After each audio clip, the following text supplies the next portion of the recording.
दोस्तों ये खबर 2022 जुलाई महीने की है, जो कि एक सप्ताह के अंदर 5 शहरों में मुसलमानों के ऊपर लिंचिंग की जाती है और उस लिंचिंग में 4 नौजवानों की मौत हो जाती है। दोस्तों जो ये वीडियो देख रहे हैं ये मुजफ्फरपुर की है, जो कि ये बजरंग दल का एक नेता मुस्लिमों को पीटते हुए दिख रहा है। आगे देखिए मुसलमानों के ऊपर किन किन शहरों में लिंचिंग की गई। दोस्तों ये हैं मोहम्मद मसूद, जिनको बजरंग दल के द्वारा कर्नाटक में लिंचिंग की गई। दोस्तों ये लखीमपुर खीरी की न्यूज़ है। अकील अहमद को बीजेपी के नेताओं के द्वारा पीट पीट कर लिंचिंग कर दी गई। और ये खबर कर्नाटक की बताई जा रही है। फाजिल खान को बीजेपी के नेताओं के द्वारा पीट पीट कर लिंचिंग कर दी गई। ये उनके जनाजे की नमाज देखिए, कितनी भीड़ है।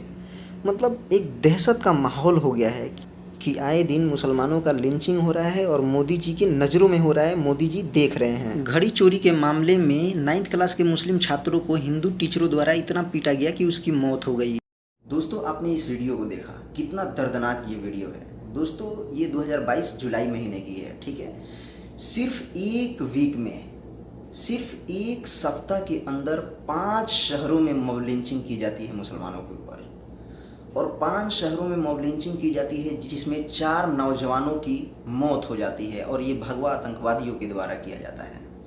दोस्तों मैं किसी भी खबर को, किसी भी न्यूज़ को पहले जांच पड़ताल करता हूँ, पहले रिसर्च करता हूँ, उसको देखता हूँ कहाँ तक सही है कहाँ तक गलत है, उसके बाद ही जांच पड़ताल करने के बाद मैं वीडियो को अपलोड करता हूँ। तो दोस्तों आइए मैं जो 5 शहरों में मॉब लिंचिंग की गई है मुसलमानों के ऊपर भगवा आतंकवादियों के द्वारा, मैं सभी भगवा की बात नहीं कर रहा हूँ, इसलिए कि लाखों और करोड़ों में जो हिंदू भाई हैं जो भगवा पहनते हैं, मगर वो इस तरीके की सोच नहीं रखते, वो बीजेपी की तरह सोच नहीं रखते हैं। और ये जो भी लोग मारे हैं इनका कहीं ना कहीं बीजेपी से लिंक है, और मैं सबूतों के अनुसार बताऊंगा। पहले सबूत भी पेश करूंगा, आइए इस वीडियो को देखिए। तो आइए दोस्तों अब पहली खबर से स्टार्ट करता हूं। ये जो वीडियो है, ये जो आपको दिख रहा है, एक शख्स मुसलमान युवाओं को पीट रहा है। ये मुजफ्फरपुर की खबर है, और पुलिस के सामने पुलिस भी जब आ रही है तो पुलिस मुंह देख रही है, और पुलिस के भी सामने ये शख्स मुस्लिमों को पीट रहा है, दिख रहा है आपको। देखिए अब इस खबर को कैसे तोड़ मरोड़ कर न्यूज़ 24 ने छापा है। बिहार हाजीपुर में साधु के वेश में पकड़े गए 6 मुस्लिम युवक हिंदू नाम रखकर नंदी बैल को लेकर मांग रहे थे दान। हिंदू संगठन के कार्यकर्ताओं ने पुलिस के सामने की पिटाई, फिर करवाया गिरफ्तार। अगर मैं मान लेता हूं कि मुसलमानों ने गलती किया है, तो इसका सज़ा और कानूनी कार्रवाई पुलिस करेगी या ये हिंदू संगठन के लोग करेंगे। ये मोहम्मद मसूद हैं, इनको कर्नाटका में 8 हिंदू संगठनों के द्वारा पीट पीट कर हत्या कर दिया गया। इस खबर को द सियासत डेली न्यूज़ ने कवर भी किया है। देखिए ये क्या लिखते हैं। Hyderabad 19-year-old Mohammed Masood died on Thursday while undergoing treatment after being attacked by a gang of 8 members at Kalanza village in Sulia taluk Karnataka on July 19। इसका मतलब ये है, हैदराबाद 19 जुलाई को कर्नाटक के सुलिया तालुक के कनलाजा गांव में 8 सदस्यों के एक गिरोह द्वारा हमला किए जाने के बाद इलाज के दौरान गुरुवार को 19 वर्षीय मोहम्मद मसूद की मौत हो गई। देखिए इस रिपोर्ट को द हिंदू न्यूज़ भी कवर किया है, इसे पढ़ें आप। The 8-year-old B Masood who was grievously injured following assault by 8 person at Kalanja village in Sullia taluk on July 22 at the hospital in Mangaluru on July 21। Masood picked up a quarrel with one Sudhir on July 19 and he reportedly assaulted the latter by calling for settlement of the issue near a shop in। देखिए इसका मतलब ये है, 18 वर्षीय B Masood जो 20 जुलाई को सुलिया तालुक के कनलाजा गांव में 8 लोगों के हमले में गंभीर रूप से घायल हो गया था, उन्होंने 21 जुलाई को बेंगलुरु के अस्पताल में दम तोड़ दिया था। मसूद ने 19 जुलाई को एक सुधीर नाम के लड़के से झगड़ा किया था। दोस्तों ये जो बात है झगड़ा का, ये झगड़ा का है ही नहीं, उसे जानबूझकर मुसलमान समझकर इन 8 के द्वारा मारा गया, लिंचिंग किया गया। दोस्तों न्यूज़ वालों को भी सच लिखने की हिम्मत नहीं रही। ऐसा ये झगड़ा का मसला नहीं है, उसे मुसलमान समझकर मारा गया, पीटा गया हिंदूवादी संगठनों के द्वारा और मौत के घाट उतार दिया गया। देखिए ये भी एक चैनल है जिसका नाम है जनता से रिश्ता, ये भी इस खबर को तोड़ मरोड़ कर छापा है, और इसमें साफ तौर पे लिखा गया है कि 18 साल के वर्षियों को 8 लोगों ने पीट पीट कर मार दिया, और जो मारने वाले हैं वो हिंदू संगठन के लोग हैं जिनको पुलिस ने गिरफ्तार किया है, जिनका नाम है अभिलाष, सुनील, सुधीर, शिव, रंजीत, सदाशिव, जिम रंजीत और भास्कर को गिरफ्तार किया है। ये हैं अकील अहमद, जिनको झूले के मामले में बीजेपी आतंकवादी नेताओं के द्वारा इनको पीट कर मार दिया गया। बस इसलिए मार दिया गया कि ये एक मुसलमान व्यक्ति हैं, ये एक मुसलमान शख्स हैं, जिनको बीजेपी नेताओं के द्वारा पीट कर इनको मार दिया जाता है, लिंचिंग कर दी जाती है। बस इनका जुल्म ये है कि ये एक मुसलमान व्यक्ति हैं जिनके कारण मारा गया। अहमद खबीर ने ट्वीट किया है, a 29 years old Muslim man Aqeel Ahmed in Lakhimpur Kheri beaten to death by BJP functionary in a dispute over swinging. इसका मतलब ये है, लखीमपुर खीरी में 29 वर्षीय मुस्लिम युवक अकील अहमद को झूला झूलने के विवाद में भाजपा पदाधिकारी ने पीट कर मार डाला। देखिए, इस खबर को आज तक ने भी छापा है। यूपी के लखीमपुर खीरी में मंगलवार को अकील अहमद की पीट कर हत्या के मामले में पुलिस ने बीजेपी नेता सहित 4 लोगों को गिरफ्तार कर लिया है। पुलिस के मुताबिक पूछताछ जारी है। गिरफ्तार अनूप शुक्ला बीजेपी का पूर्व जिला उपाध्यक्ष रहा है। इस समय वह डिस्ट्रिक्ट कोऑपरेटिव फेडरेशन का चेयरमैन है। अब यहाँ पे पुलिस का रवैया देखिए, पुलिस पूरे तौर पे 100% ये बीजेपी के जो नेता है इसको बचाने की कोशिश कर रही है। पुलिस इतने बड़े हत्याकांड को लिंचिंग को गैर इरादतन हत्या बता रही है, जो कि कुछ ही दिनों में अपराधी जेल से बाहर आ जाएंगे। पुलिस 100% ये उल्टा काम कर रही है, बीजेपी के समर्थन में काम कर रही है। इस केस में 4 लोगों को गिरफ्तार किया गया है, जिसका नाम रजत रस्तोगी, देवश्री उर्फ चानू शुक्ला, अनूप शुक्ला व ब्रिजेश शुक्ला को गिरफ्तार किया गया है। मैं पहले ही बोला हूं कि जो पुलिस है ये पूरा 100% बीजेपी नेताओं को बचाने की कोशिश कर रही है। यहाँ पे परिजनों ने आरोप भी लगाया है। देखिए क्या बोलते हैं, परिजनों ने लगाया जाम, बोले पुलिस कर रही है मनमानी। यहाँ पे साफ साबित होता है कि पुलिस ये बीजेपी के नेताओं को और इन अपराधियों को बचाने की कोशिश कर रही है।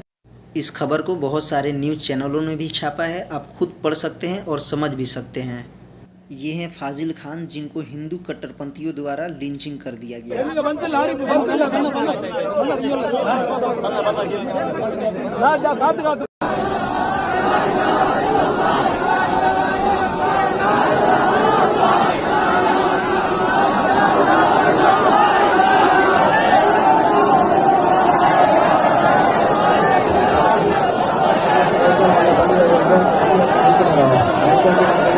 सिबगतुल्ला ट्वीट करते हैं, कर्नाटक इस्लामोफोबिया और हिंदुत्व कट्टरपंथी का गढ़ बनता जा रहा है। वहाँ की सरकार भी एक तरफा कार्रवाई कर रही है। परवीन के समर्थक खुलेआम नारा लगा रहे थे, कल की रू मत, हम मुसलमानों से बदला लेंगे, और एक दिन बाद फाजिल की हत्या हुई। कब तक एक तरफा कार्रवाई होगी? दरअसल बात यह है कि परवीन एक बीजेपी के नेता थे और बीजेपी के कार्यकर्ताओं के द्वारा, नेताओं के साजिश के द्वारा उनको मार दिया जाता है। और परवीन के जो समर्थक हैं वो लोग खुलेआम नारा लगा रहे हैं कि हम लोग मुसलमान से बदला लेंगे, और ये नारे के बाद सिर्फ एक दिन बाद फाजिल की मार के हत्या कर दी जाती है, लिंचिंग कर दी जाती है। देखिए इनके नारों को सुनिए।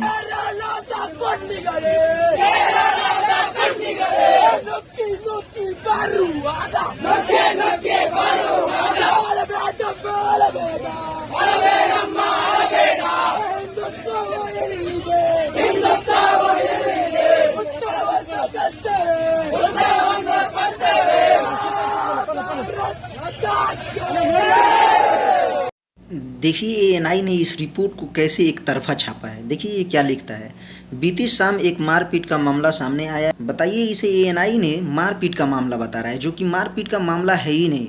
फाजिल अपने दुकान पे खड़ा है और कुछ हिंदू वाहिनी के लोग आते हैं और फाजिल के ऊपर चाकू से तबातोड़ हमला कर देते हैं और फाजिल की वहीं पे मौत हो जाती है, जो कि सीसीटीवी कैमरा में फुटेज है, उसमें रिकॉर्ड है, आप देख सकते हैं।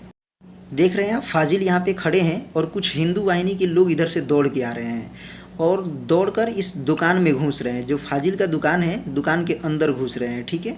और अंदर घुसने के बाद देखिए ये क्या कर रहे हैं, फाजिल को तबातोड़ चाकू से ये हमला कर रहे हैं। देखिए ये फाजिल यहाँ पे हैं और फाजिल के ऊपर लगातार चाकू से हमला कर रहे हैं और फाजिल यहाँ पे गिर जा रहे हैं। गिरने के बाद भी ये हमलावर ने हमला किया और उसके बाद वहीं पे फाजिल की मौत हो जाती है। देखिए फाजिल वहाँ पे गिरे हुए पड़े हुए हैं, उसके बाद भी लगातार चाकू से हमला हो रही है।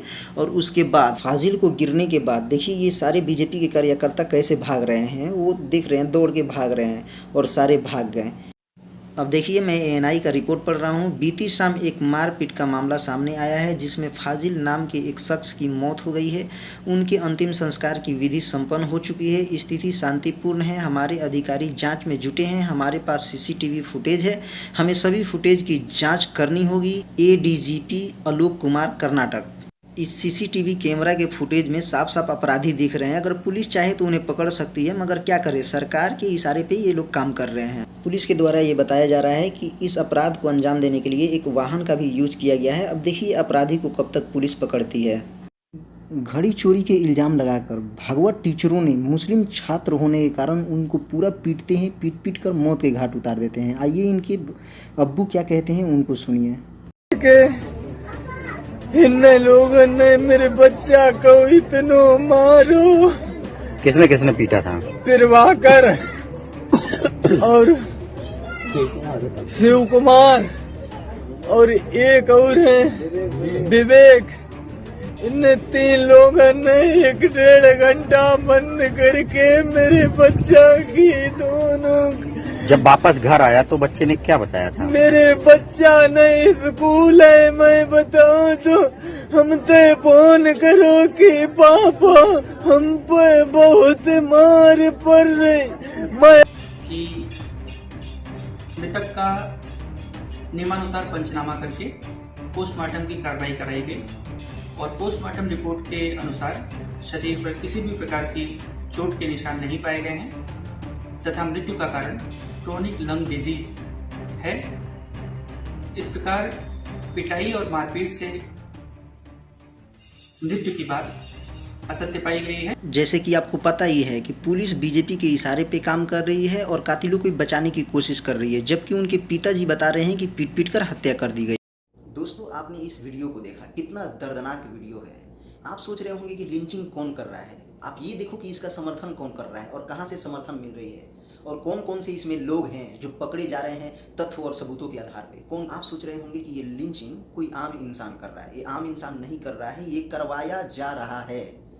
और ये साफ शब्दों में मैं बोल रहा हूँ कि मोदी ही सरकार के द्वारा करवाया जा रहा है। इसलिए बोल रहा हूँ कि सबूतों के आधार पे ये मिल रहा है कि बीजेपी के कोई ना कोई नेता इन्वॉल्व हो रहे हैं, आरएसएस के नेता इन्वॉल्व हो रहे हैं। अगर ये सरकार नहीं करवाती तो इनके ऊपर कार्रवाई क्यों नहीं होती। अगर कार्रवाई भी होती है तो छोटे मोटे मुकदमे होते हैं और फिर वो बाहर निकल जाते हैं और फिर बीजेपी के लोग मालूम है उनका स्वागत करते हैं। इसलिए मैं कह रहा हूँ कि मोदी सरकार के ही द्वारा कोई मंशा है, 100% दिख रहा है। आखिर बीजेपी के सरकार के जो सबसे बड़े लीडर हैं मोदी जी, वो क्यों नहीं बोलते हैं, क्यों खामोशी साधे हुए हैं कि उनके ही लोग, उनके ही आरएसएस के लोग मुस्लिमों के ऊपर अत्याचार करते हैं और मारते हैं, मगर कोई इस पे कानून नहीं बनेगा। और जो मारने वाले हैं उनके ऊपर कोई कानूनी कार्रवाई भी नहीं होती है। होती है तो मालूम है ये केस को मालूम है क्या बना दिया जाता है कि मारपीट में उसे मारा गया। छोटी मोटी केस लगाए जाते हैं और उसके बाद फिर उसको छोड़ दिया जाता है। तो ये मंशा आप समझ रहे हो। दोस्तों ये मैं नहीं, पूरा दुनिया का बड़े बड़े न्यूज़ रिपोर्टर हैं जो कि रिपोर्टिंग किए हैं कि मोदी जी का जो मंशा है, जो आरएसएस की तरफ इन्वॉल्व है और आरएसएस को समर्थन देते हैं और आरएसएस के लोग, बीजेपी के लोग जो मुसलमानों के ऊपर लिंचिंग कर रहे हैं, इसमें सरकार का समर्थन है। ये मैं नहीं बोल रहा हूँ, ये दुनिया का खबर है और दुनिया के पत्रकारों का खबर है। इससे पहले वाली वीडियो में भी मैं आपको दिखाया था, इंटरनेशनल खबरें मैं आपको पढ़ के दिखाया था। तो ये सीधे सीधे बीजेपी के जो सबसे बड़े लीडर हैं नरेंद्र मोदी जी, अगर वो चाहें तो ये मॉब लिंचिंग रुक सकती है, मगर वही नहीं चाहते हैं जिसके कारण ये लिंचिंग की जा रही है। हमेशा से एक दावा होती है इस सरकार के द्वारा, हमेशा मोदी जी कहते हैं भाइयों बहनों सबका साथ सबका विकास। ये कहाँ गया, ये कहाँ गया मोदी जी जो आए दिन एक कम्युनिटी को टारगेट किया जा रहा है। कभी गाय के नाम पे, कभी लव जिहाद के नाम पे, कभी मस्जिद के नाम पे, कभी टोपी के नाम पे, कभी कुर्ते के नाम पे, उनको चिन्हित करके, जैसे आपने बोला था कि ये लोग कपड़े से पहचाने जाएंगे, इनको चिन्हित करके लिंचिंग की जा रही है, मार दिया जा रहा है।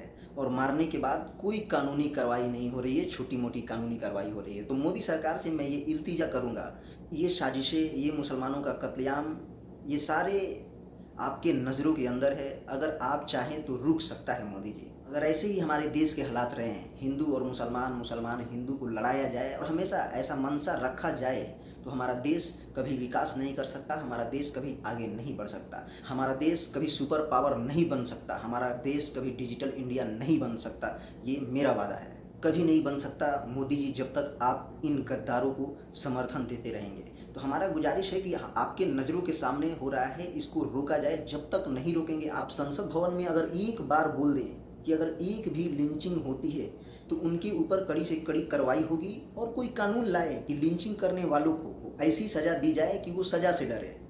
ऐसी कानून लाया जाए, चाहे वो किसी की भी लिंचिंग हो, किसी की भी लिंचिंग हो, चाहे हिंदू भाई की लिंचिंग हो, मुसलमान की लिंचिंग हो, किसी भी धर्म के मानने वाले का लिंचिंग होती है, तो इसके ऊपर मोदी जी कोई कानून बनाए। अगर कानून आप नहीं बनाते हैं तो आपका मंशा तो पूरा समझ में आता है कि इसके पीछे किसका हाथ है। खबरें ये मुद्दा न्यूज़ चैनल्स वाले नहीं चलाएंगे। मालूम है क्यों नहीं चलाएंगे?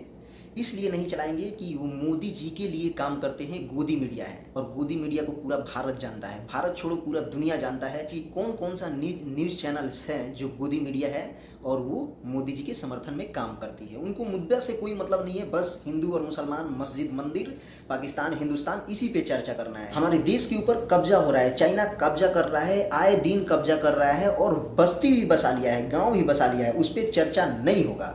हिंदू और मुसलमान के ऊपर चर्चा होगा, पाकिस्तान, हिंदुस्तान के ऊपर चर्चा होगा, मंदिर और मस्जिद के ऊपर चर्चा होगा। ये मुद्दे से पता चलता है कि ये जितने न्यूज़ चैनल्स वाले हैं ये मोदी के अंडर में काम करते हैं, मोदी जी के अंडर में काम करते हैं, मोदी भक्त हैं। इनको देश बर्बाद नहीं दिखता। अगर ऐसे ही हिंदू मुसलमान करते रहें, मंदिर मस्जिद करते रहें, पाकिस्तान हिंदुस्तान करते रहें तो हमारा देश बर्बाद होगा और कुछ नहीं होगा। इस पर रोक लगाने के लिए न्यूज़ चैनल्स हैं जो गोदी मीडिया है, उसको मालूम है सच्ची न्यूज़ दिखानी चाहिए और सच्ची बात करनी चाहिए। मगर क्या करें, पैसे पे बिके हुए न्यूज़ चैनल्स क्या कभी सच्ची बात कर सकते हैं? तो चलिए दोस्तों, मुझे इजाज़त दीजिए। दोस्तों, मैं किसी भी न्यूज़ को चलाने से पहले उसको रिसर्च करता हूँ, उसको देखता हूँ, उसका सबूत ढूंढता हूँ, उसको ढूंढने के बाद खंगालता हूँ, उसके बाद आपके सामने सच्ची बातें, सच्ची खबरें आपके सामने पेश करता हूँ। दोस्तों, अगर मेरे चैनल को आपने सब्सक्राइब नहीं किया है और फॉलो नहीं किया है तो आप फॉलो कर ले। आपके लिए बहुत मेहनत करता हूँ कि आप तक सच्ची खबर पहुँचे। बहुत रिसर्च करने के बाद वीडियो को अपलोड करता हूँ। तब तक के लिए भारत जिंदाबाद, भारत जिंदाबाद, भारत जिंदाबाद। नमस्कार, प्रणाम, आदाब, अस्सलाम वालेकुम।